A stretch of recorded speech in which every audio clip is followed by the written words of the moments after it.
Today feels like one of the most significant days of my sports life, with both Nick Saban and Bill Belichick within the last 24 hours of each other choosing to part ways with their organization, with Saban retiring after 17 years with Alabama and Belichick parting ways, still wanting to coach, and parting ways with the Patriots after 25 or so years. I appreciate you stopping by the channel.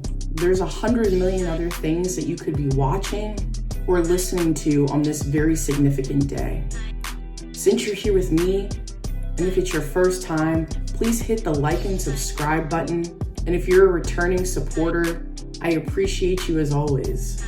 The reason I want you to stick around with me today is because the conversation that I'm going to have with you is much different than what you're probably going to hear in mainstream media and in other places on YouTube. For as long as both of these men have been high achieving in their respective sports, they are often mentioned as if they're one and the same. It's easy, obviously, to conflate success in college football with success in the NFL and understand that there are key similarities and traits between both of these guys. Makes a ton of sense. But where the differentiation comes in is what we're going to dive into here. I want you to think about this question. When you think back to Nick Saban and Belichick's respective careers, what is the one trait that makes them both elite and the best coaches of many of our lifetimes? For Saban, it's control. For Belichick, it's intelligent. And you see this with the way that the two of them have chosen to resign and how it's lazy to lump the two of them in together when they're very different human beings. So let's jump into it. I've got 1,000,001 theories about why Nick Saban decided to step down now and retire. And one of the first ones is that Nick Saban is no longer even close to the top of being able to control college football. For the longest time, Saban and Alabama were the standard, and there was really nothing like it except for the New England Patriots. Saban has always been a different cat. He had the expectation to control every aspect of the sport, and he made sure that he did so. By stepping down and retiring now, what he's telling you is that he no longer believes that he can have any inkling of control or his little fingertips on everything that happens in college football like he used to. The world is changing. The transfer portal, celebrity coaches and Dion coming in with massive recruitment ability by just simply existing. And the fact that Alabama more than met their match in Georgia, Michigan looks to be like an continuing emerging power, and so on and so forth. You also have iconic brands and incredibly enticing programs in the University of Texas and Oklahoma joining the SEC. That is no small thing. There is no doubt and no surprise to me that Saban would come out on top of things in the sense of, no, he didn't go out with winning a national championship, which is probably one of the reasons that he decided after multiple years of not winning, it was time to step down.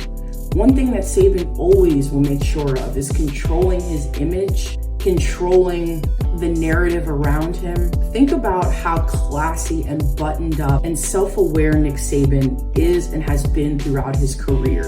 There was no way that he was ever going to not control the way that he went out. You were never going to see Saban leave Alabama or any other organization with them having to pry him out and him having to go to another organization to continue coaching. He was always going to control every part of what that transition looked like. And he simply doesn't want to be known as the guy who no longer is winning national championships. It was a pretty big favor for him and Alabama to get into the playoff in the first place. And so it seems like he's saying to himself, I'm going to cut my losses and I'm going to go out as the winningest college football coach and understand that his legacy and his narrative are set. This obviously differs pretty significantly from what's going on with Bill Belichick, who has let his ego and his inflated sense of self have allowed him to make some of the more confusing and asinine decisions with personnel.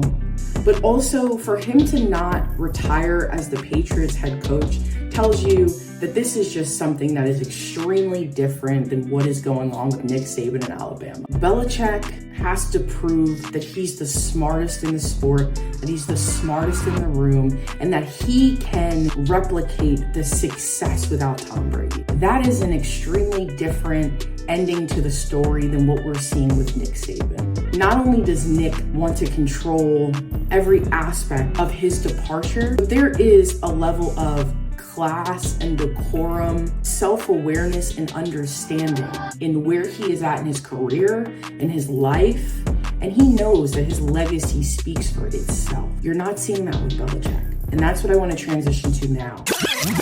The media and everyone else built Bill Belichick up to be somewhat of a myth. This isn't a guy who cares about his image. This isn't a guy who on the sideline ever cared about what he looked like. Nick always cared what it looked like. Belichick never did. It was about being the smartest, the most calculated, and proving that you can win with lesser players. And for good reason. The media built Belichick up to be these things because they were true. The issue is as he's aged, he's begun to get to the level of fame and notoriety where self-awareness just goes out the window, right? For him to put Matt Patricia and a bunch of other guys who have never called offensive plays to be the stewards of Mac Jones's offense and future early in his career shows a level of arrogance that we just don't see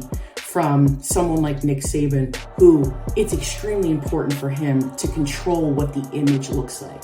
Belichick never cared about what it looked like. He cared about winning and the legacy, cared about the rings. And I'm not saying Saban didn't care about the rings, but when Saban saw things starting to look a little ugly, starting to look a little less buttoned up and pretty, he said, I'm calling it quits. Whereas Belichick, he's in this place where he feels he needs to prove that he's still the smartest. He can overcome getting fired by those other teams before the Patriots. Listen, before Patriots fans get in my comments or have an issue with this video in the future when they come back to it, what I want to say is that for the longest time, I respected and detested that organization equally. There wasn't a time where it felt like the Patriots weren't in the Super Bowl growing up. They were always in it. They always had a coaching advantage and likely, and a lot of times, never